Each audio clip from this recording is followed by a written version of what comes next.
Welcome everybody to the Cannabis Reviewed. I've got a great show to you today. We're delighted to bring onto the show Joseph Devlin. Joseph is the Senior Vice President at Ikänik Farms, Inc. And he was the California's first municipal office for regulating cannabis. So he created and led that office, and a man with a wealth of experience in the industry so far. Joseph, how are you keeping? Great. Thanks for having me on. Really is a pleasure. Absolute pleasure to have you on, mate. As I said, it's all about educating everybody watching the shows, and I don't think there's a better man to be able to explain the couple of topics we're going to cover with you today. So, do you want to maybe just give everybody a little rough background of where you started in the cannabis industry and where you are now at Ikänik Farms? Yeah, so I started in the public policy space, working in government. That's kind of really my background is working in government at the state and local level here in the U.S. But I started working on cannabis policy back in 2011, and then fast forward, did some kind of poking around the edges in the city of Sacramento. Sacramento's had dispensaries since 2010, and then led the Office of Cannabis Policy and Enforcement starting in 2016, and did that for a couple of years. And now I'm a senior vice president with Ikänik Farms, a California-based international cannabis company. Excellent, amazing. So again, a man with a wealth of experience to be able to hopefully steer us in the right direction on a couple of topics we're going to cover today. So I'd like to start off with this one, which is something that everybody in Ireland I know is going to be interested in. Sacramento's success in cannabis and working there. What are the to-dos for any government or any consultancy firm in any of the territories out there who are going to become a legal industry?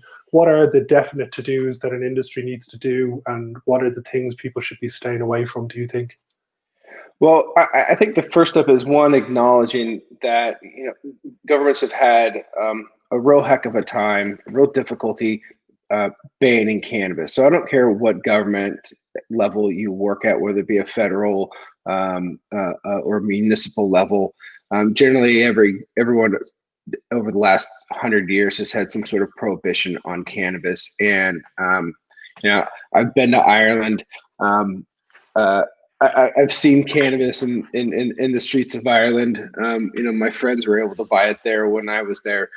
So these prohibitions just don't really work. And what they really do is just kind of keep that illicit market going. So I think the first thing to do is really create a regulatory structure for managing it. And I think the next kind of big step after that is recognizing that this isn't something to be afraid of. Or something that is incredibly overly complicated. At the end of the day, this is a widget. And in California, we have some 900 rules that we have to follow in order to sell cannabis. And we as business owners want to be compliant of that. And so ultimately, at the end of the day, I think what you'll find is people in the industry, these are business people. We want to run a business. We want to run a business compliantly. And in doing so, we're going to do a couple of things. One, we're going to follow those rules. And what that does is that improves public safety, right? As a business owner, we've invested millions of dollars in starting this business.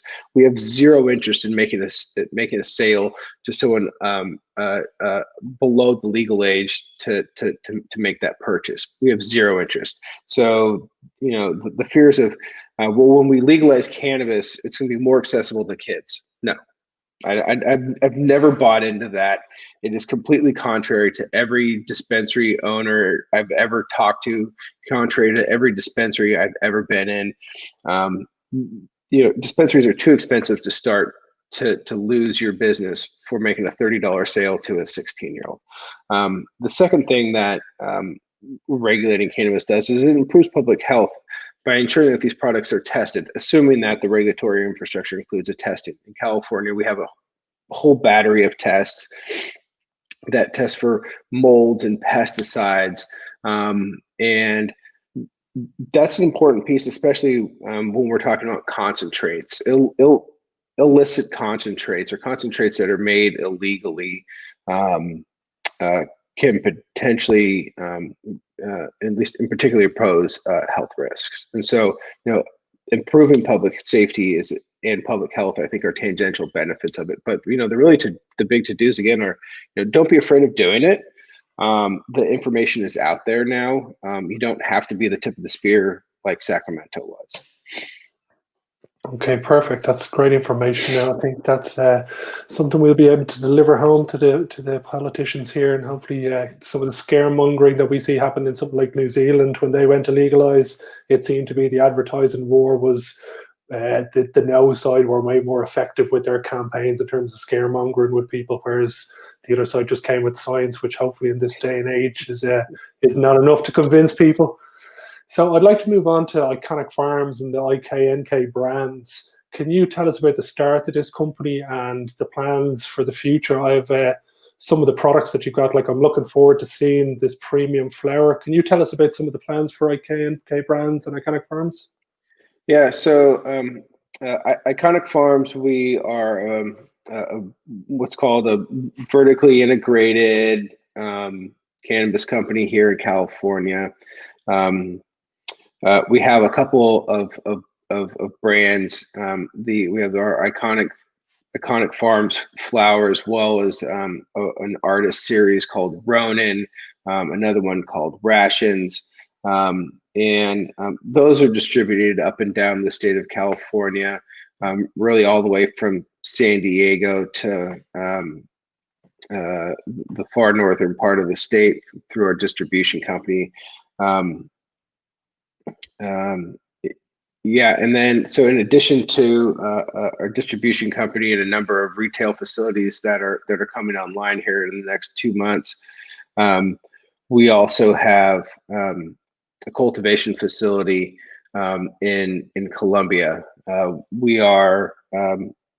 That facility is EU GMP C certified, and is one of the I think the only, or maybe one of only a couple EU GMP C certified facilities in Colombia, and that is that's really our plan to bring essentially California cannabis to the globe. So we are, our company leadership are cultivators at heart. We were going to be a multi-state operator. We were looking at expanding into all these states across the U.S. When the opportunity kind of presented itself to go international instead, and we jumped at that. And so we are now in Colombia. That facility is up and running, and we just got our EU GMPC certification. Right. Yeah, and I believe we also have now an ISO certification. So that's going to be, really kind of our gateway to bringing California style cannabis, to the globe. And so that's going to be our jumping off point for Latin America, European Union, and hopefully other countries. Nice. That leads me into a little question, actually, that you'd be perfectly positioned to answer. We all know that the low-cost South American flower is pretty much going to be the main ingredient supplier, or one of the main suppliers to the European market.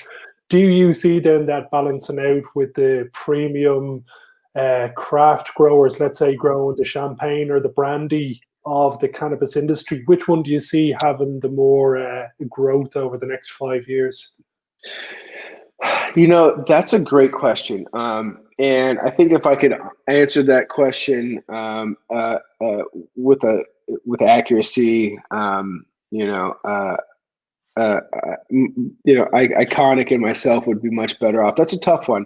I don't think anybody really kind of initially contemplated a bunch of California boys going down to Colombia. And so, when I say that we're bringing California style cannabis, I mean, we're bringing,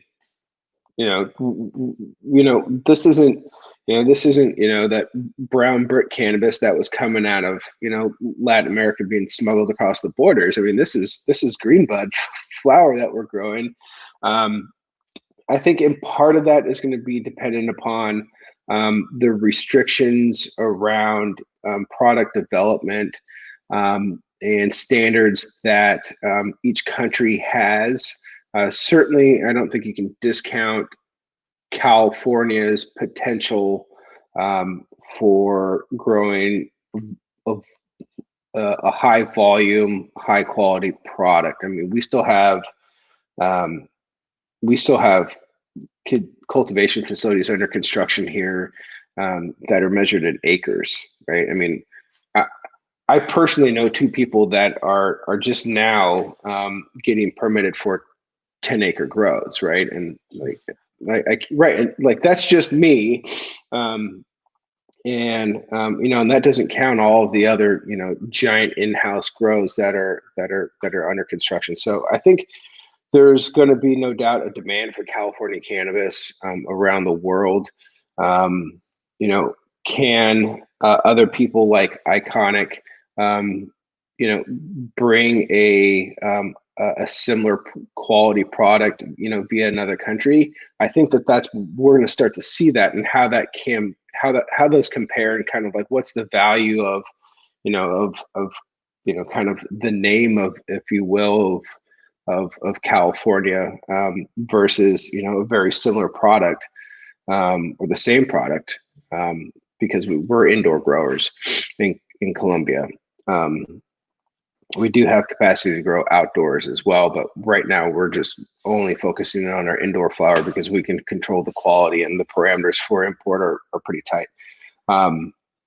So, I think we'll see. I think that there's going to be space enough for everybody. And ultimately, this is going to be a little bit of a commodity, right? It's maybe not operate as a true commodity market, but yeah, it's going to be an exciting time. We're finally really close to legalize cannabis on a global scale. And that's something that I think just a couple of years ago was hard to imagine. Yeah, well, long may the march forward continue, and hopefully we get another few dominoes knocked down this year that keeps continuing on forward with the growth. I'm going to bring into the last topic. That's something you guys are really good at IKNIK, is brand ambassadors.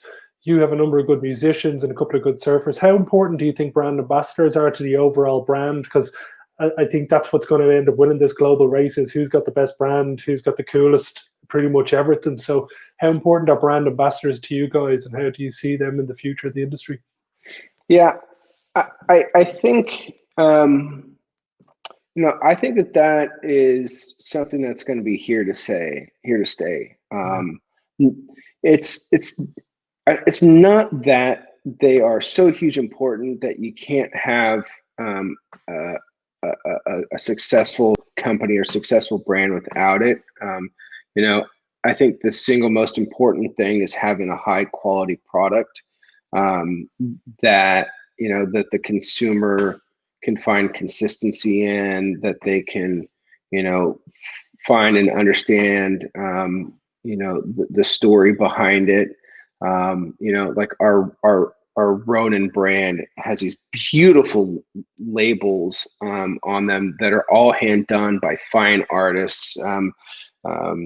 I think from some of them from around the world, and our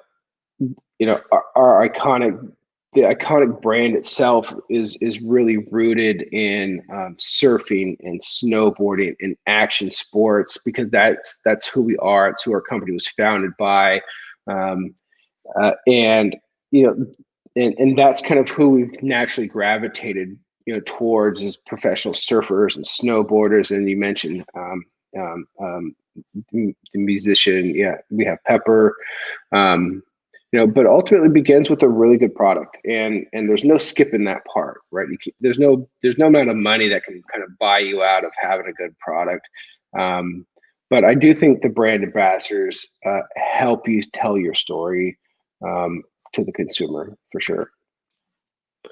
Okay, interesting. It's been a great chat. For anybody who wants to check out more, you can see the website link down there below. It's been an absolute pleasure talking to you, Joe. Thank you very much for coming on the show. And all the best with IKNIK, and hopefully we get to talk again in the future and see where everything's at. Hey, well, thanks for having me on. I hope I get the chance again to maybe talk to some of the elected leaders in Ireland. Would love to see Ireland come on board with a set of sensible regulations. So yeah, well, we'll be pushing that. We'll be pushing that severely over this side of the woods. So yeah, hopefully everything goes well for you, and I'd love to chat to you soon. Awesome. Thank you so much. Thanks for watching, guys. See you next show.